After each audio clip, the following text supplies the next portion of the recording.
देशात मुलींच्या शिक्षणाला चालना देण्यासाठी विविध योजना राबवल्या जात असताना शाळांमध्ये मूलभूत सुविधा नसल्याचे वास्तव पुन्हा समोर आले आहे. विशेषतः शौचालयांच्या अभावामुळे दरवर्षी सुमारे 2.3 कोटी मुलींना शिक्षण अर्धवट सोडावे लागत असल्याची धक्कादायक बाब पुढे आली आहे. बेटी बचाओ बेटी पढाओ सारख्या योजनांद्वारे मुलींच्या शिक्षणाला प्रोत्साहन दिले जात असले तरी प्रत्यक्षात सुविधांच्या कमतरतेमुळे अपेक्षित परिणाम साध्य होत नसल्याचे चित्र दिसत आहे.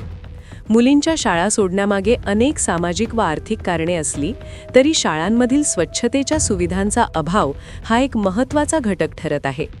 किशोरवयीन मुलींना मासिक पाळीच्या काळात स्वच्छ आणि सुरक्षित शौचालयांची गरज असते. मात्र अनेक शाळांमध्ये ही सुविधा उपलब्ध नसल्याने त्यांना शाळेत जाणे कठीण होते. परिणामी त्या शिक्षणापासून दूर जातात किंवा कायमस्वरूपी शाळा सोडण्याचा निर्णय घेतात.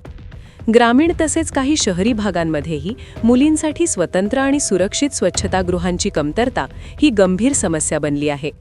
अनेक शाळांमध्ये शौचालये नसणे किंवा असली तरी त्यांची दुरवस्था, पाण्याचा अभाव आणि स्वच्छतेची कमतरता यामुळे ती वापरणे अवघड ठरते.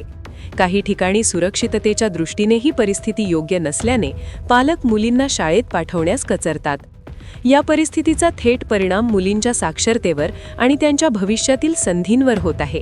शिक्षण अर्धवट राहिल्यामुळे आर्थिक स्वावलंबन कमी होते आणि लवकर लग्न होण्याची शक्यता वाढते, ज्यामुळे सामाजिक असमानता अधिक तीव्र होते.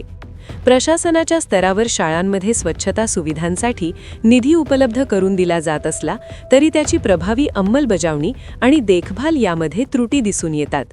स्थानिक स्वराज्य संस्था, शाळा व्यवस्थापन समित्या आणि पालक यांचा समन्वय या समस्येच्या निराकरणासाठी महत्त्वाचा ठरू शकतो. तज्ज्ञांच्या मते केवळ शौचालये उभारून समस्या सुटणार नाही, त्यांची नियमित देखभाल, पाण्याची उपलब्धता आणि स्वच्छतेबाबत जागरूकता निर्माण करणे आवश्यक आहे. मुलींसाठी सुरक्षित आणि सन्मानजनक वातावरण निर्माण करणे ही शिक्षण व्यवस्थेची जबाबदारी आहे.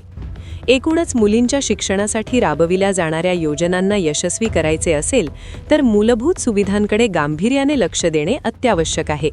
शौचालयांसारख्या साध्या पण महत्त्वाच्या गरजांकडे दुर्लक्ष झाल्यास शिक्षणातील प्रगतीचे उद्दिष्ट अपूर्ण राहण्याची शक्यता असून प्रशासनाने यासाठी ठोस आणि दीर्घकालीन उपाययोजना राबवणे गरजेचे आहे.